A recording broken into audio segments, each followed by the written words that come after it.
Welcome to Ruckosaurus Rex, the channel where we review and discuss all things dinosaur and other prehistoric animals. I hope you guys are doing well. You see what we have before us. This is from Haolonggood, another offering, their latest offering. And it is a very special one because it is a model representing one of the most well-known, most popular, and for a time one of the most invalid, if you want to say that, species of dinosaur. We're talking about the Brontosaurus. Everyone knows about Brontosaurus, even people that aren't crazy about dinosaurs. They know of two dinosaurs straight up: Tyrannosaurus Rex and Brontosaurus. You all know the deal about Brontosaurus, those of you that are in the know. Closely related to the Apatosaurus. In fact, there was a time where Brontosaurus was thought to be just a synonym of Apatosaurus. And it goes back further than most of us think. When all of us were being brought up on Brontosaurus, it was actually invalid at that time.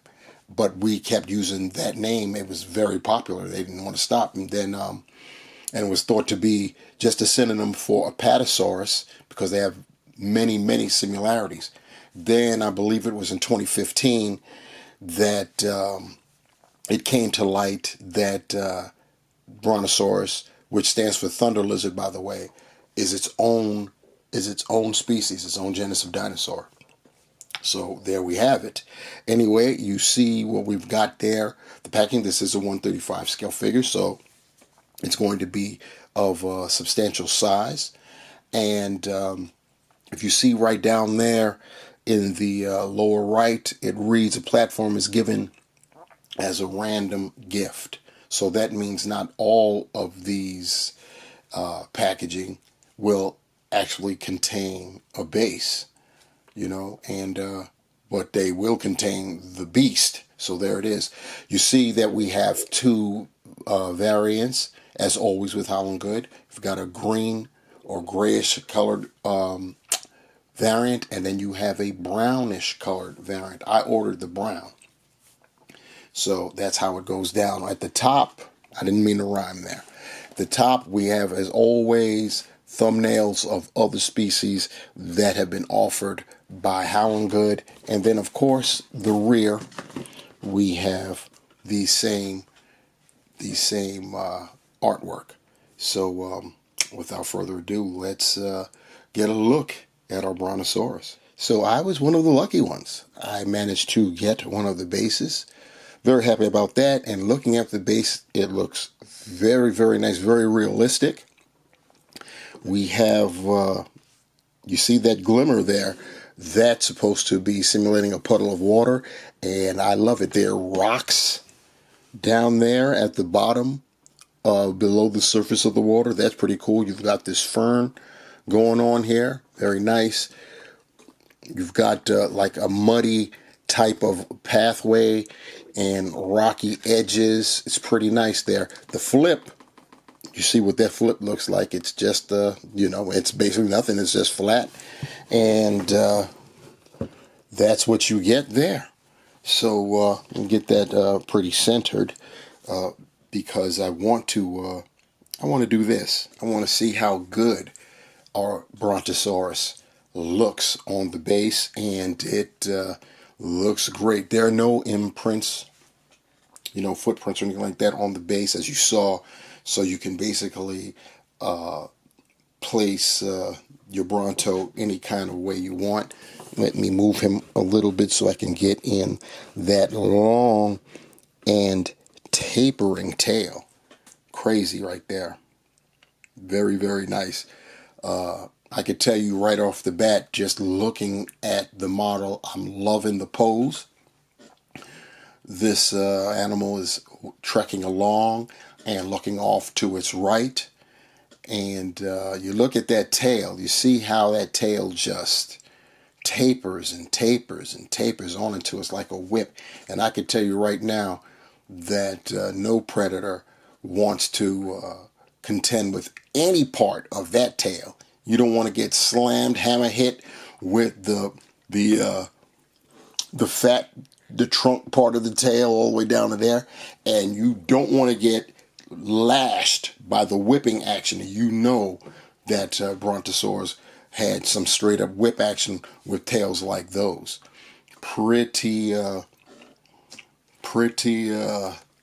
Pretty impressive, and I know I would not want to be anywhere near that tail. The size of this model, and I can only really get, kind of sort of an approximation because the tail is twisting, but this model is basically 18 inches long. I would think that with the tail being as curled as it is, I'd give it definitely it's basically another inch, at least 2. I'm looking at how much of the tail is curled. In fact, I can try to guesstimate by just looking at the tail from its tip to where it starts to curl. And that is approximately 1.5 inches. So I'm going to give it another 1.5 inches. So I said 18. I'm going to go with 19.5. It was a little more than 18 when I did this. I'm going to just straight up say that this is about a 20-inch long, model. So we got some decent size.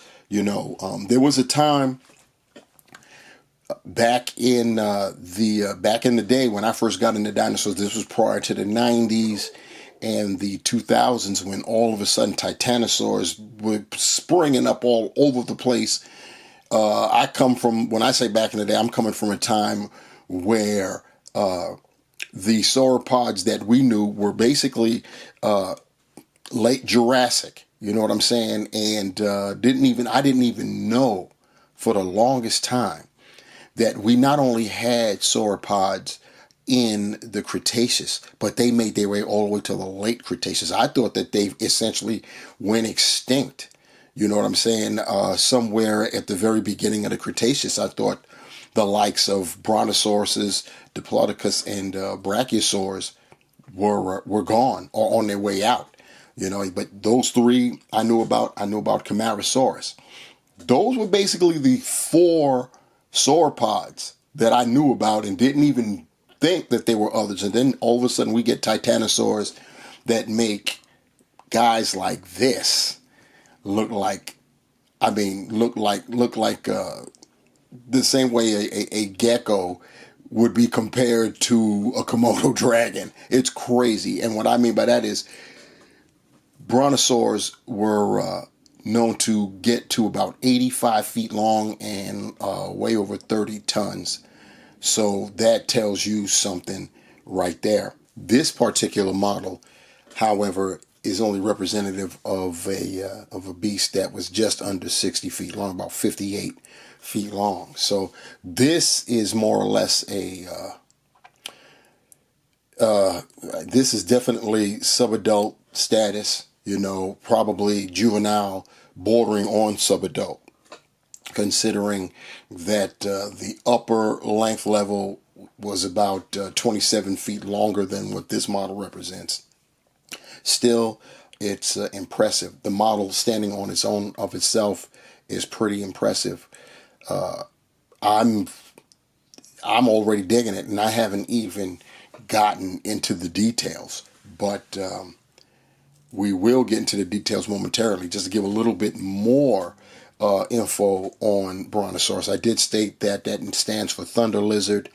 It was found in the Morrison Formation, lived about 157 to $143, I think, million years ago, or something like that. I know 157 was the oldest, so it's either 147 to 143 million years ago is where it lived. Like I said, Morrison Formation, that's like Utah and Wyoming, places like that. If you know anything about the Morrison Formation, you know that we have found a wellspring of species in that. That's the Morrison Formation, I think, is more plentiful than the Hell Creek, and the Hell Creek is known to have given us a lot too. And when we get to the end of the video, we will be seeing some of Brontosaurus's neighbors along with this particular model. But Right now, let's get a better, closer look at Brontosaurus. So as always, we start at the head with our reviews, and with this guy, Brontosaurus, I went for the basically the brown variant, and I know I usually go for the I guess I have to say it, the duller colors, because any of you that have been rocking with me for a while, you know that I'm an avid believer of larger animals having duller colorations. And I'm just basing that off of the larger species of animals that we have today: elephants, rhinos, hippos. You know what I'm saying?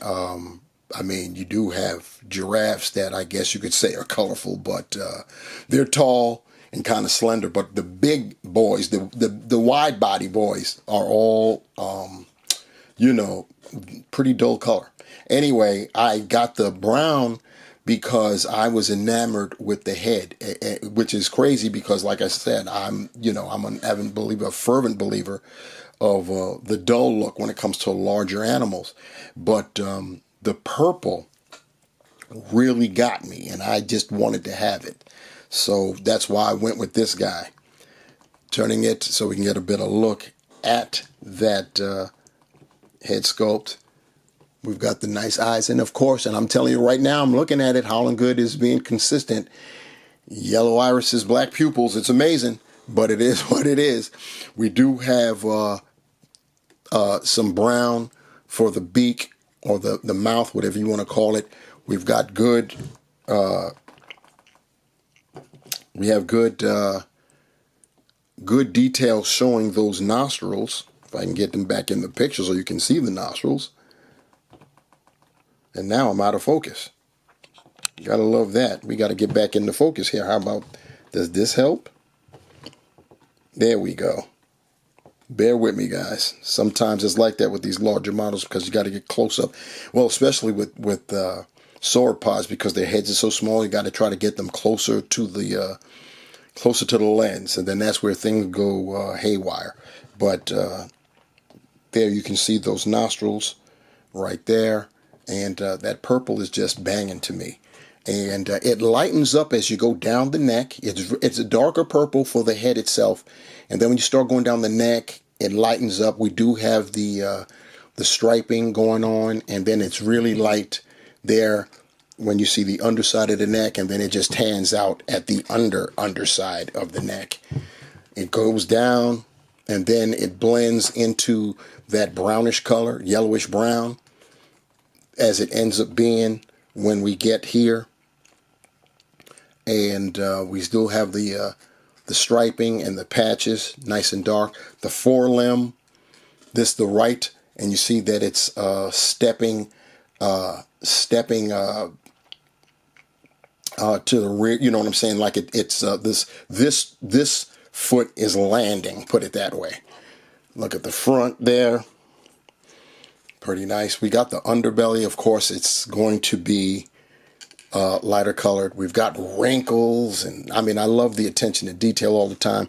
The rear leg is the base is that brown, but we have a darker kind of brown, and if there's some purple in there too, if you look closely, you can see purple in there as it goes down. The toes painted black, and on the front, when you look at the forelimbs, pretty accurate with that thumb claw. You can see that right there. And on the other side with the right leg that's pushing off, I'm losing it again. See if we can, there we go. You can see that that is also painted black and pretty accurate there. We're over here on the left side. We still have some nice, it's pretty consistent with the striping, and then we go all the way down and we start to turn colors again. It gets more of a beige type of color for the tail. Still have the brown striping, and it becomes more apparent that the striping is brown. Patchwork there, and that's what it is here on the body. It's brown, darker brown, and it becomes very apparent as we go down this tapering tail. And then after one patch of brown, it starts to transition back into that orange brown again, and then darker brown, then almost total orange when you look at this right here. Dark orange starts to curl and whip until the end, and the very end is a dark brown tip on the end. The top, we've got on the spines, starting all the way at the top of the head. And I'm losing it again. There we go. Going all the way down, and it's painted in a like an orange kind of color. So you can see all of that. Pretty nice. And like I said, it's looking off into off to its right as it's walking. So this is a very, very, very nice representation of the world famous Brontosaurus. And I know when it comes to comparisons, I usually close out my comparison segment with a human being showing the size difference, but I figured I'd start off with it this go round because we've got a few models, to go through. And I know I usually do my comparisons with a backdrop of some kind, but these boys are so large that I figured that any backdrop I'd put, the wall would bleed over on both the left and right side. So I was like, I may as well just give it to you like this. And how this is we're starting off with the species that this dinosaur, meaning Brontosaurus, had gotten confused with or used as a synonym until it got its own distinct description back in 2015. And here we are. We're talking about Apatosaurus, also from Haolonggood. And the Apatosaurus is definitely scaled to be an adult size, whereas this Brontosaurus, though substantial, isn't even fully grown. That's crazy. Next up, we have Camarasaurus. Yes, indeed.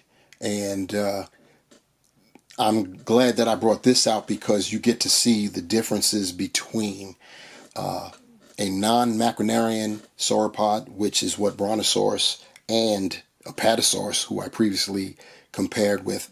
That's what they are, which means they have a more horizontal gait to how they stand, whereas Camarasaurus was a macronarian, and you see that because he kind of sort of it starts to go downhill, if you will, so to speak. And the thing about macronarian is that they don't necessarily have to have larger front legs. It's just how they stand.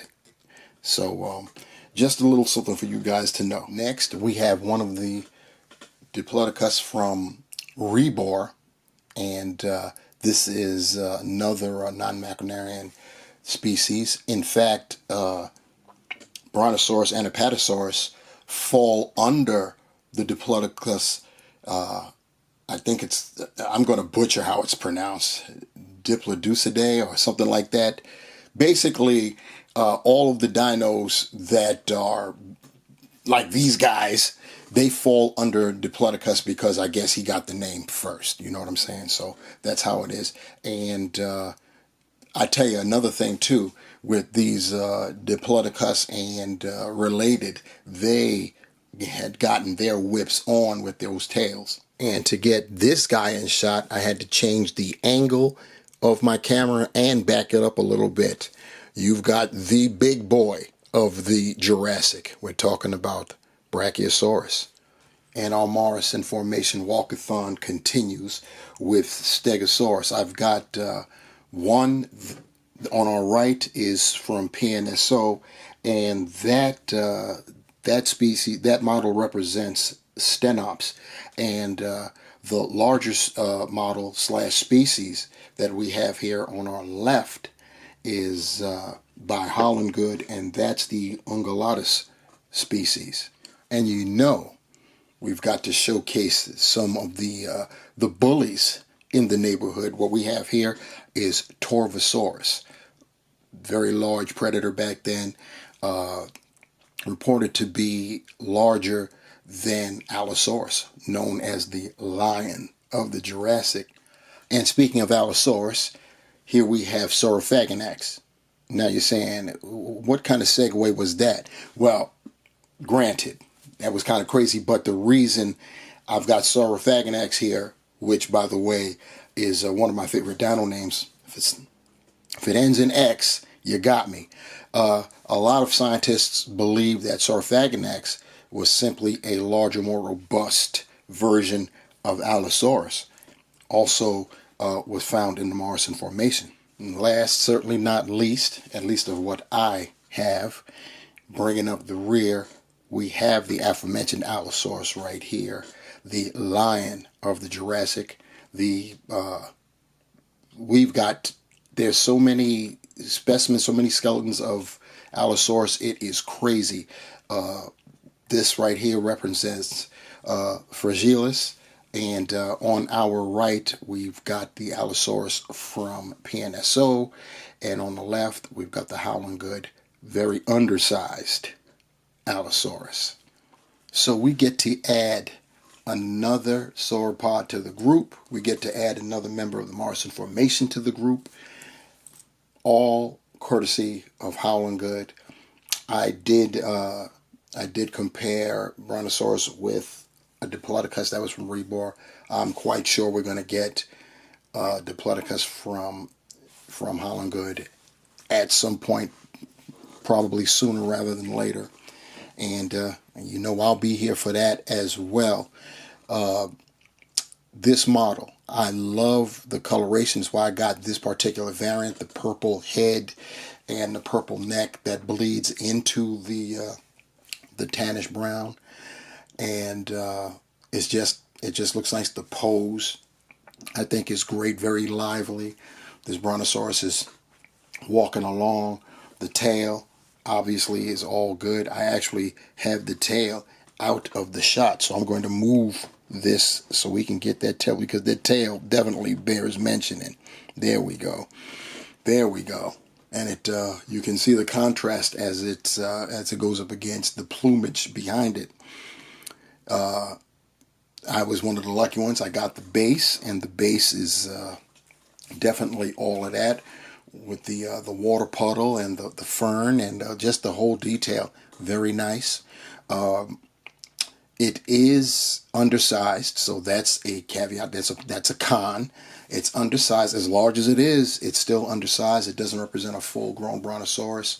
This is more like a teenager, a subadult. It represents about a 58-foot-long animal, and Brontosaurus got up to around 85 feet, so definitely off there. Of course, if you want to use a different scale, then you can play that game too, but I'm not going to play that game, at least not with this particular model. I do have a model that's coming up that I will play the different scale game, but I'm getting ahead of myself with that. We're talking about Brontosaurus here. So looks pretty good. We have, as you saw from the comparisons, plenty of species from the Morrison, and we're still missing some. It would be nice to get a Camptosaurus. It would be nice to get a Ceratosaurus. I have a Ceratosaurus from Rebor, but it looks too much like a monster. You know what I'm saying? The base is all that, though. I'll give that, and I think it's a little bit too big. But yeah, we need a Ceratosaurus from either Rebor, not Rebor, but Haolonggood, or PNSO, probably and preferably PNSO, since they seem to do theropods, meat eaters, a little bit better than Haolonggood, whereas Haolonggood just they own it when it comes to the herbivores. So they can get the job of giving us a Camptosaurus. Anyway, this model is nice. I can't wait to put it on my my now decimated Morrison Formation shelf. Decimated because I brought all those models out here to show you guys, but I get to rearrange them, so that's a good thing too. So that's very good. Let me know down below what you guys think about the Brontosaurus from Haolonggood. Like, share, subscribe, all of the whole things. Hit that notification bell. You know how we do. And got a couple things coming down the pike, just to have to receive them. And when that happens, I will be bringing them to you. So once again, thank you guys for rocking with me. Ruckosaurus Rex, on behalf of our guy here in front of us, Brontosaurus from Haolonggood. Till next time, take care, guys. Peace.